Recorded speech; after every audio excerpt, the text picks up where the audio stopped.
வணக்கம் நண்பா. தமிழ் தி Tej YouTube channel தமிழுக்கு மட்டும் நீங்கள் பார்க்க போறோம்னா அறிவுசார் பொருளாதாரம் பற்றி பார்க்க போறோம் நண்பா. அதாவது நாலேஜ் எக்கனாமி. அதாவது இந்த உலகத்தில் வந்து பார்த்தீங்கன்னா தொழில் சார்ந்த பொருளாதாரம், வேளாண்மை சார்ந்த பொருளாதாரம், அறிவு சார்ந்த பொருளாதாரம்னு பொருளாதாரம் வந்து வேட்டி ஆஃப் டைப்ஸில் வந்து பார்த்தீங்கன்னா பல நூற்றாண்டுகளாக இருந்திருக்கு. இப்போ நம்ம வாழ்றது 1990க்கு அப்புறம் பார்த்தீங்கன்னா இந்த கம்ப்யூட்டர் ஏஜ் இன்ஃபர்மேஷன் சொல்கிறாங்க, இல்லை டிஜிட்டல் ஏன்னு சொல்கிறாங்க. இது வந்து பார்த்தீங்கன்னா அறிவுசார் பொருளாதாரம் அப்படின்னு சொல்கிறாங்க நண்பா.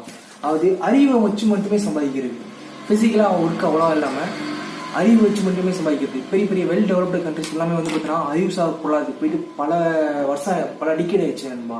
எல்லாமே வந்து பார்த்தீங்கன்னா அவங்க அறிவு வச்சு மட்டும் தான் வந்து சம்பாதிக்கிறாங்க. அப்படியே ஃபிசிக்கல் ஒர்க்லாம் அவ்வளோ எதுவுமே கிடையாது. அதாவது இந்த அறிவுசார் பொருளாதாரத்துக்கு வந்து பார்த்தீங்கன்னா இப்போ நம்ம வந்து கடந்த ஒரு 20 வருஷம் போயிட்டு இருக்கோம். ஆனால் அடுத்த 10 வருஷத்துல இந்த அறிவுசார் பொருளாதாரம் இன்னும் பெரிய லெவலில் போகும் அப்படின்ட்டு கணிக்கிறாங்க நண்பா.